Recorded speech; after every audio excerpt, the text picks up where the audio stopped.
अगर तुम सोचोगे कि यार चैट जीपीटी मेरा जॉब खा जाएगा, तो मुझे अब डेवलपमेंट नहीं करना चाहिए या मुझे अब सीधे +2 ईयर्स पे ही पहुंच जाना चाहिए, तो वो नहीं हो सकता। जब आप अपनी एक्सपर्टीज नहीं बढ़ाते हो, आप खुद को पुश नहीं करते, जिसको एक डेलिबरेट लर्निंग कहते हैं। अगर चैट जीपीटी कोड समझता तो वो गलत कोड नहीं जनरेट करता, जबकि वो बहुत गलत कोड जनरेट करता है। हाय तनय, thank you so much for joining me here.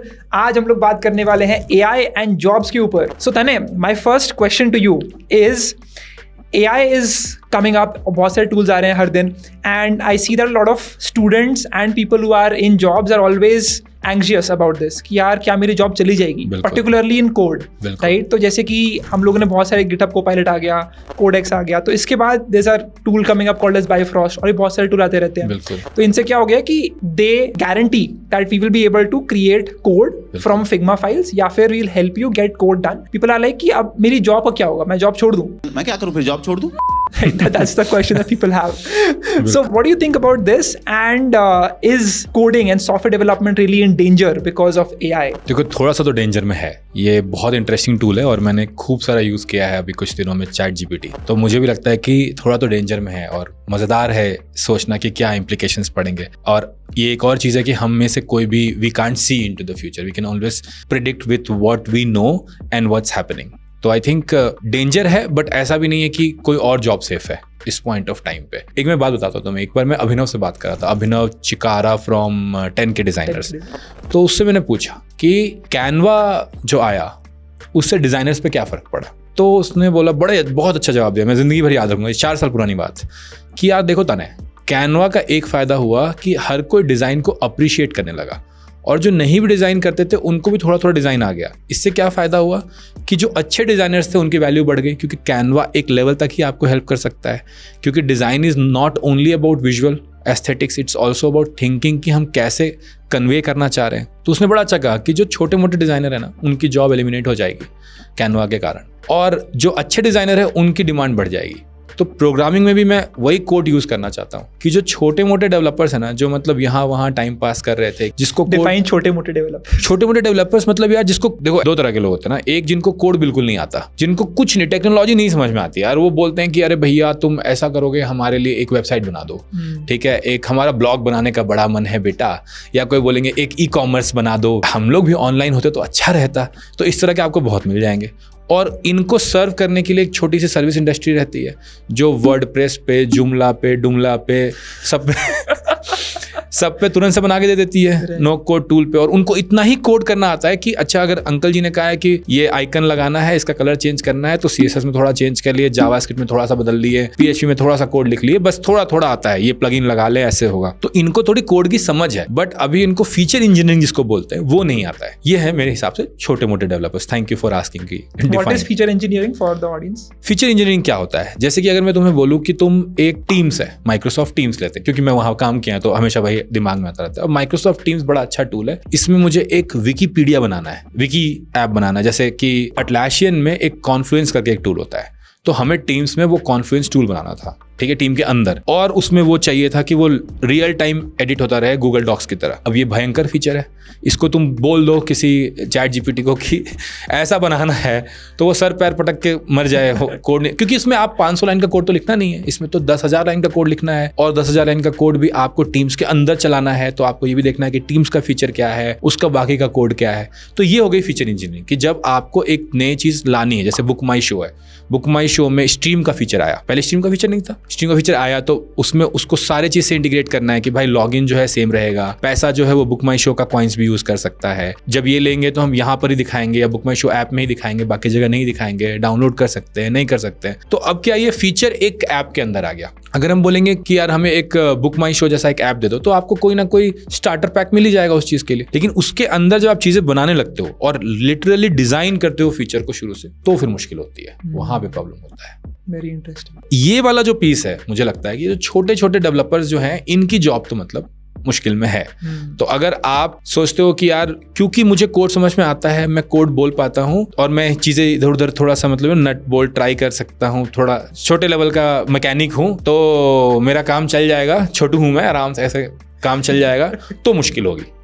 लेकिन अगर आप वो उस्ताद हो है ना, जो समय लगाता है, ठोक पीट के देखता है, तो उस्ताद होगे तो आपको दिक्कत नहीं होगी। छोटू का काम छोटू करता है, उस्ताद के साथ एक छोटू चाहिए।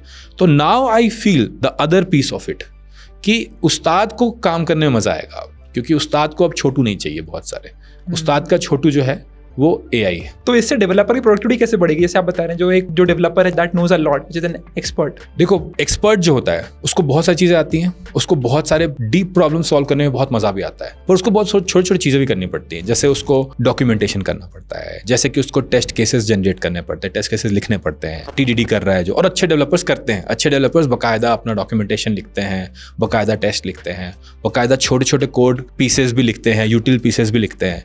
तो आई फील कि ये जो यूटिल पीसेस हैं, जो टेस्ट पीसेस हैं, जो डॉक्यूमेंटेशन है टीम के बाकी लोगों के लिए, जो एक फर्स्ट लेवल कोड चेक होता है कि इस कोड में कोई बग तो नहीं है, आई थिंक वो सब जो छोटू का काम है, वो सब उस्ताद अब बोलेगा कि AI कर लो। तो यहां भी छोटू का काम चला जाएगा। क्यों छोटू का काम चला जाएगा? क्योंकि अगर ये डेवलपर, ये जो उस्ताद है, ये यही चीज कर रहा होता तो उसके दिन के, मैं खुद बता रहा हूँ अपनी बात, कि हम लोग जब माइक्रोसॉफ्ट में थे तो हम लोग टीम्स में कोई फीचर ला देते, मैं एक वीक का स्प्रिंट का एक फीचर आता था, तो 1-2 दिन I would use to keep कि इसके डॉक्यूमेंटेशन के लिए, इसके टेस्टिंग के लिए मेरा 2 दिन जाएगा। तो अब वो 1-2 दिन का जो काम है, जो 20-30% ऑफ टास्क है मेरा, वो मैं आराम से ChatGPT से करवा सकता हूँ। मैं करवा पा रहा हूँ, अभी भी I am trying ChatGPT a lot, और मैं करवा पा रहा हूँ। तो क्या होगी, मेरी प्रोडक्टिविटी बढ़ जाएगी। अगर मेरी प्रोडक्टिविटी बढ़ेगी तो जो कम पैसे वाले लोग हैं उनको दिक्कत होगी। जैसे कि एक और एग्जांपल देता हूँ, हम लोग माइक्रोसॉफ्ट में थे, आउटलुक में थे, तो हम खुद से टेस्टिंग नहीं करते थे अपना, तो हम टेस्टिंग थोड़ा करते थे, और फिर हमारे पास एक टेस्टिंग टीम थी जो आई रिमेंबर शायद एक्सेंचर थी या HCL थी। तो ये सब एक्सेंचर, HCL, इन्फोसिस में बड़ी बड़ी टीम होती है जिसको हम वेंडर्स कहते हैं, और वेंडर टेस्टिंग टीम को आप अपना काम दे देते हो कि आप टेस्ट करके लाओ, मैं दे देता हूँ। और हम ना उनको स्पेक दे देते। स्पेक होता है कि किससे आप, उस स्पेसिफिकेशन कहते हैं हम लोग सॉफ्टवेयर में, स्पेसिफिकेशन से आप सॉफ्टवेयर बनाते हो और स्पेक दे देते हो टेस्टिंग टीम को कि बाबू ऐसा करो, इसमें से टेस्ट जनरेट कर दो और फिर टेस्ट कर लो इस चीज को, और बताओ कि सब सारा स्पेसिफिकेशन सही से हो रहा है कि नहीं। आई फील कि ये एक बहुत बड़ा जगह है जहां ChatGPT तो बहुत जॉब खा जाएगा, बहुत जॉब खा जाएगा। क्योंकि मैंने खुद ट्राई किया ये चीज़, मैंने स्पेसिफिकेशन दिया, उसको बोला कि तुम थोड़े टेस्ट, मुझे टेस्ट केसेस जनरेट करो और टेस्ट जनरेट करो, और वो कर पा रहा है यार, अच्छा कर पा रहा है, नॉट बैड, ठीक है। तो आई फील कि इसमें जब GPT-4 आएगा या उसके बाद 5 आएगा, तो अभी जो यूनिट टेस्ट लेवल पे जो 4 लाइन का टेस्ट लिख पा रहा है, वो और बड़े बड़े टेस्ट लिखने लगेगा। तो जब हम कोडिंग सोचते हैं ना, हम बहुत ज्यादा सोचते हैं कि कोडिंग या IT इज एवरीथिंग, बट उस्ताद का काम उस्ताद को करना आता है और छोटू का काम छोटू करता है। तो आई फील छोटुओं के जॉब बहुत ज्यादा। उस्ताद कैसे बनते हैं डेवलपर की फील्ड में?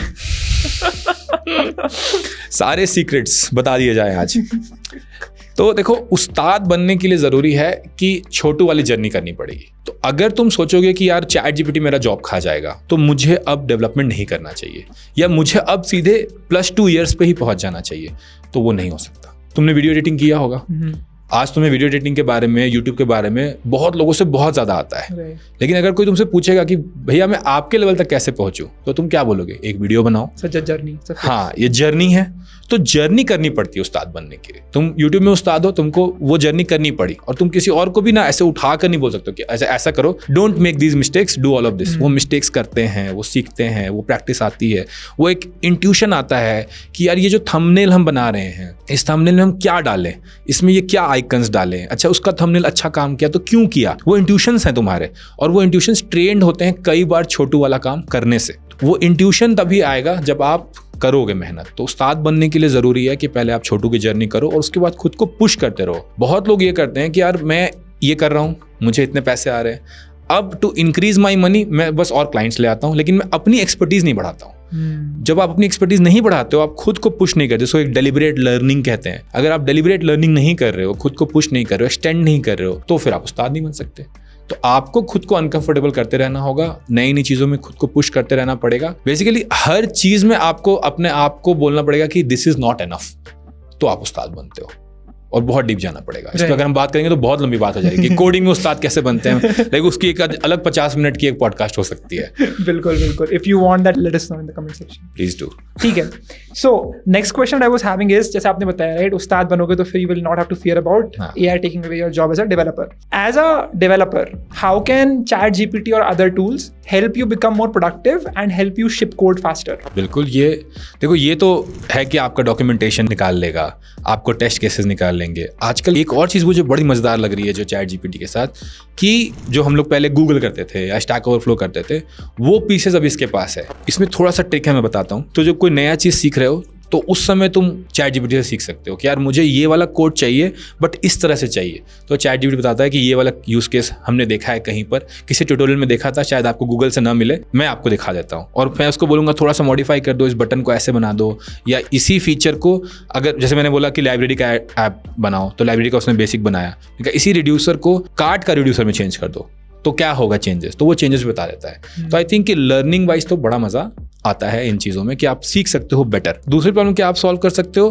कि जब आपको बग आ रहा है तो आप बग एक बार चैट जीपीटी से पूछ सकते हो, वो बग बहुत तेजी से रिजॉल्व हो जाता है। कई बार वो बग जो आपको आ रहा होता है स्टैक ओवरफ्लो पे पता नहीं होता कि कौन सा वाला आंसर सही है, इसके थोड़े हिट रेशियोज बेटर है। तो ये चीज़ें प्लस जो मैंने पहले बात की, डॉक्यूमेंटेशन, टेस्ट केस जनरेशन, इन चीज़ों के साथ आपकी प्रोडक्टिविटी बहुत सुपर हाई हो सकती है। बेसिक कोर्स जो होते हैं ना, जैसे कुछ पीछे होते हैं ना, आपको देखना पड़ता है एपीआई का कॉल कैसा करना है। ये एपीआई है जो मान लो नासा का एक एपीआई है, जस्ट फॉर एन एग्जांपल, और अब नासा के एपीआई में ये 50 पैरामीटर होते हैं, तो मुझे 50 पैरामीटर डॉक्यूमेंटेशन से जाके देखना पड़ता है, बहुत टाइम वेस्ट होता है। तो एक मैं क्या करता था, एक स्क्रीन में खोल लिया, एक स्क्रीन में यहाँ कोड कर, अब देख रहा हूँ कि अच्छा ये वाला पैरामीटर ठीक है, ये आर्ग्यूमेंट चाहिए, अच्छा ठीक है, वो सब पीसेज यार बड़ा अच्छे से कर सकता है ये। तो अगर आपको कोई एनकोडिंग है, कोई फॉर्मेटिंग है, कोई कॉन्ट्रैक्ट है, ये कॉन्ट्रैक्ट्स अच्छे से कॉन्ट्रैक्ट्स पढ़ के समझ के उस कॉन्ट्रैक्ट पे आपका कोड डाल सकता है। वहां पर मुझे लगता है बहुत प्रोडक्टिविटी बदल सकती है डेवलपर्स की, सीनियर डेवलपर्स की।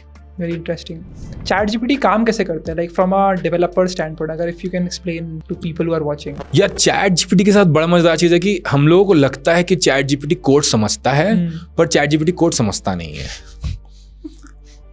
और उसका एकदम सिंपल सा एग्जांपल है कि अगर चैट जीपीटी कोड समझता तो वो गलत कोड नहीं जनरेट करता, जबकि वो बहुत गलत कोड जनरेट करता है। बहुत जगह जो छोटू है आपका, वो उस्ताद को पता होता है कि छोटू तो ये गलती कर गया है, ये पाना सही नहीं लाया है, सही पाना लेके आ, है कि नहीं?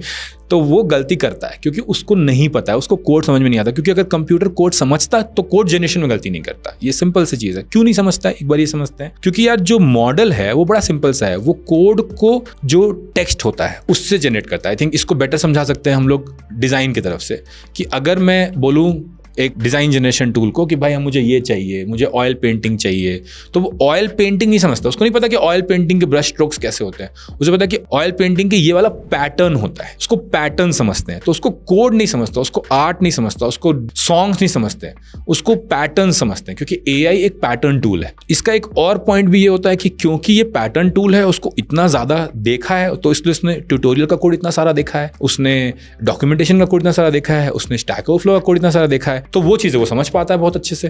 पर जहां भी आप फीचर इंजीनियरिंग में जाओगे तो वहां पे उसने वो कोड देखा ही नहीं है, उतना ट्रेनिंग डेटा है ही नहीं, क्योंकि इतने सारे फीचर्स इंजीनियर्ड होके गिटहब पर है ही नहीं, है ना। कौन सा बुक माई शो, कौन सा माइक्रोसॉफ्ट टीम्स, कौन सा विजुअल स्टूडियो कोड, अपना कोड प्राइवेट इतना सारा डाला हुआ है, सब थोड़े थोड़े डाले। एक विजुअल स्टूडियो कोड मान लो ओपन सोर्स है तो वो बहुत स्पेसिफिक है, बहुत सारे टेक्स्ट एडिटर्स नहीं है, बहुत सारे होंगे तो छोटे छोटे टेक्स्ट एडिटर्स अपने आप निकलने लगेंगे। तो पॉइंट वो भी है उसका, अदर साइड ये भी है कि आपको बहुत सारा डेटा देखना पड़ता है तभी वो समझता है। और वो डेटा को कैसे समझता है, वो कोड नहीं समझता, फिर से वो टेक्स्ट समझता है कि ये टेक्स्ट ये कर रहा है। अगर हम बोलेंगे कि this is a cart reducer which adds a product to a cart when you press this button, और उसका वो कोड है, तो वो दोनों समझ रहा है कि अच्छा कोड और टेक्स्ट के बीच में ये रिलेशन है, तो वहां से वो कोड जनरेशन कर पा रहा है। What is the fastest way to learn as someone who wants to learn anything? It can be development, it can be design, it can be anything.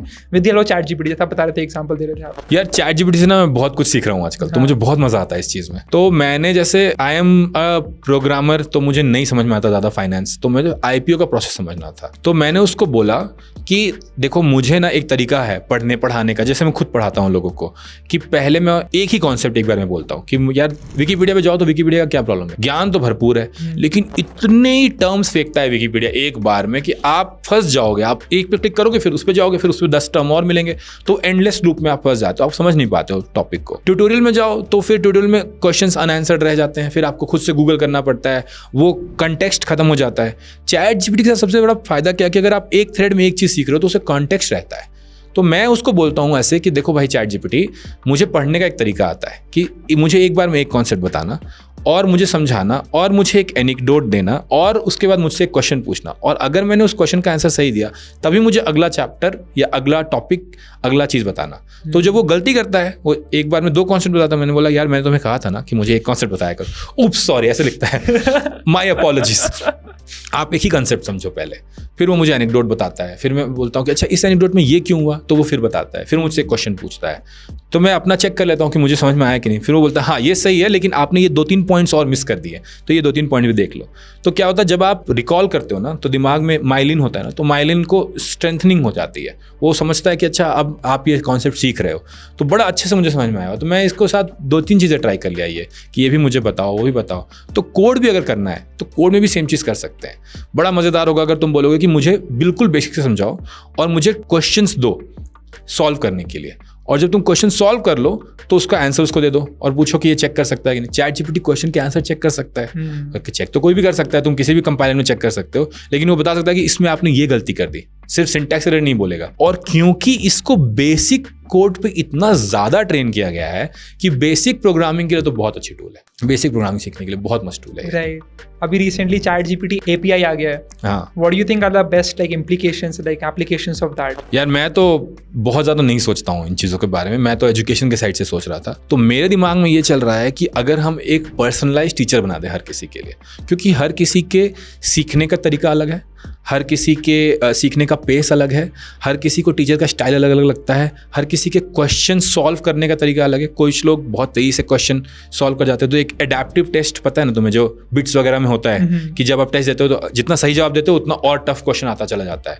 तो ये एडेप्टिव टेस्ट क्या हम सबके लिए बना सकते हैं, हर किसी के स्टाइल के हिसाब से अपना बना सकते हैं। किसी को टीचर्स अच्छे लगते हैं जो जोक्स मारते हैं, किसी को टीचर अच्छे लगते हैं जो गाना गाते हैं, किसी को टीचर अच्छे लगते हैं जो सिली जोक्स मारते हैं, किसी को टीचर वो अच्छा लगता है जो क्रिकेट के बारे में ज़्यादा बात करता है, किसी को टीचर अच्छा लगता है जो मिर्ज़ापुर के बारे में ज़्यादा बात करता है, कोई जो फ्रेंड्स के बारे में ज़्यादा बात करता है। सबके अलग अलग हैं।